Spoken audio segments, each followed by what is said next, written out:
राधे राधे महाराज जी। महाराज जी, जीवन का लक्ष्य पैसा कमाना और शोहरत कमाना है। यहाँ कब तक पैसे के नहीं, पीछे कितनी भागे? शोहरत कमाओगे? तुम्हारी शोहरत में कौन जान पाएगा क्या समझ में नहीं आता कि कब रुकना चाहिए, है? कि रुकना कब है। ये ऐसा प्रवाह है कि मान लो नदी का प्रवाह तो समुद्र तक है, लेकिन इसका प्रवाह का अंत ही नहीं आ रहा। आप देखो लो, जब से सृष्टि रची गई तब से चले आ रहे हैं। अगर जो धनी मानी पुरुष हैं उनसे बात करके देखो, उनको तृप्ति हो गई क्या? नहीं। हाहाकार उनके भी हृदय मचा, इतनी व्यवस्थाएं हैं, इतना वो भी चिंतित हैं, नाना प्रकार की भोग वासनाएं उनको भी सता रहे। इसका अंत नहीं है। जो 1 लाख रुपया चाहता है उसको मिल जाए 1 लाख रुपया तो करोड़ की कामना जाएगा, करोड़ तो अरब, अरब तो खरब, तो बढ़ता चला जाएगा। ये माया है, इससे कभी तृप्ति नहीं होने वाली, कभी तृप्ति होने वाली नहीं। तृप्ति तभी होगी जब संतोष धन, संतोष आ जाए।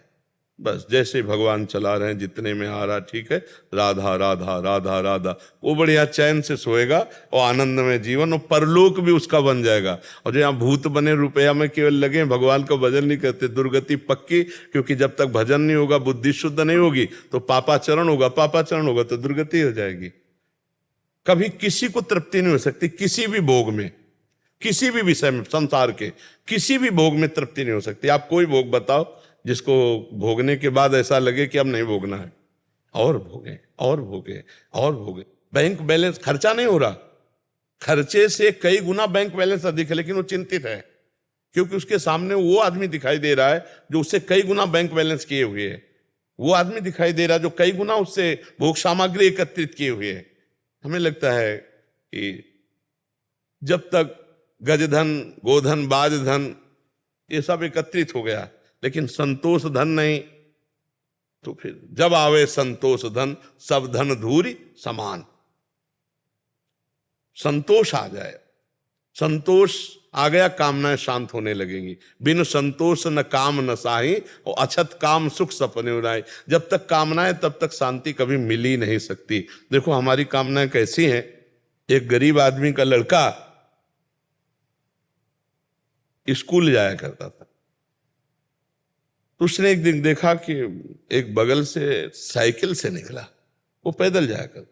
उसने अपने पिताजी से कहा कि मुझे साइकिल ला दो, बालक है, व्यवस्था की, साइकिल ला दो। अब कुछ थोड़ा समय व्यतीत हुआ, साइकिल से जा रहा तो बगल से एक मोटरसाइकिल से निकला विद्यार्थी। उसने देखा साइकिल में बड़ा श्रम करना पड़ता है, इसमें तो बस पिताजी से बहुत हट किया कि मुझको मोटरसाइकिल एन के इन प्रकारेण उसने व्यवस्था की। कुछ समय बाद देखा कि पानी गिर रहा, मोटरसाइकिल में भींज रहा, बगल में कार बंद शीशे की। तो उसने कहा ये कितनी बढ़िया है, इसमें तो घर में जैसे बैठो, पानी नहीं भींजना ऐसा।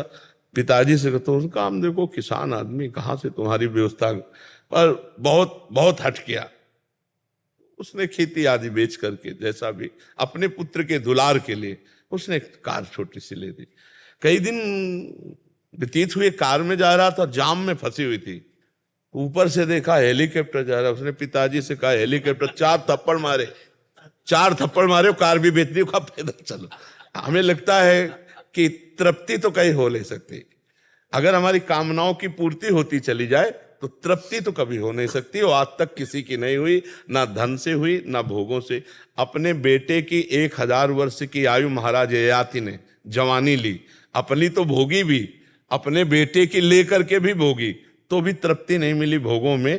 तो उन्होंने लिखा कि विश्व के जितने भी भोग हैं भगवान से विमुख, इसलिए भगवान से विमुख कि अगर भगवान का भक्त है तो संतोष धन आ जाएगा उसको। सबसे भगवान से जो विमुख है, ऐसे एक पुरुष को पूरे विश्व के सब भोग दे दिए जाए तो भी वो तृप्त नहीं होने वाला। अब आप देखो अपने मृत्यु लोक में कितने भोग हैं, इनसे कई गुना सुंदर बढ़िया स्वर्ग में है, नहीं? और ऐसी अप्सराओं का स्वामी देवराजेंद्र है, और देवराजेंद्र भी गौतम ऋषि की कुटिया में जाकर उनकी पत्नी से गलत भाव, जो चरित्र शास्त्र जानते, तो मतलब भोगों में तृप्ति लई है। स्वर्ग का राजा इंद्र मृत्यु लोक के एक महात्मा की कुटिया में, जो गृहस्थ महात्मा है, उनकी कुटिया में जाता हुआ अहिल्या जी से गलत संबंध बनाने की चेष्टा की और श्राप पाया। गौतम ऋषि ने साप दिया, जा तेरे शरीर पे 1000 भग हो जाए। तो आप विचार करके देखो, जब त्रिभुवनपति देवराज इंद्र को भी भोगों से तृप्ति लई है तो मनुष्य को कैसे हो जाएगी। तो भोगों से अगर हमको गाड़ी अपनी विश्राम में लानी है तो जथा लाभ संतोष सदा, काहू सो कछु न चाहूंगो। हे प्रभु, जैसी परिस्थिति रही उसी में राजी है। राधा राधा राधा राधा राधा, जो नमक रोटी मिले खाओ, मेहनत करो, परिवार का पोषण करो, ऊपर की तरफ मत देखो कि वो ऐसी बिल्डिंग हो जाए, वो ऐसी कार हो जाए, वो ऐसी व्यवस्था हो जाए, फिर तो जिंदगी बर्बाद है, इसी में लगे रहो। और जब तुम वो ऐसी कर लोगे ना तो तुम्हें और ऊंचा दिखाई देगा और ऊंचे वाले मिलेंगे। आदमी परेशान इसी में है। बगल से निकला कपड़ा अपना देखा, उसका जल गया कि यार इसका तो बहुत जोर का कपड़ा है। अगर हम संतोष करने लगे, यार भगवान ने हमें जो दिया हमारे भाग्य के अनुसार बहुत दिया है, और राधा राधा राधा तो आप आनंद आने लगे। लेकिन वो दूसरों को देख देख करके जलता है, परेशान होता है, कभी तृप्ति किसी को नहीं है। मतलब बहुत विचित्र भगवान की माया है। तुम जिसे देख रहे हो कि अगर ये मिल जाए तो मैं सुखी हो जाऊं, उसको कोई भोग रहा है और वो तीसरे को देख रहा है। जिसको तुम देख रहे हो वो उसको नहीं देख रहा, वो तीसरे को देख रहा कि अगर ये मिल जाए तो मैं तृप्त हो, और वो किसी और। यही तो भर्तरी जी ने देख करके संसार से वैराग्य ले लिया है। सब धोखे का नौटंकी नाटक। मैं चक्र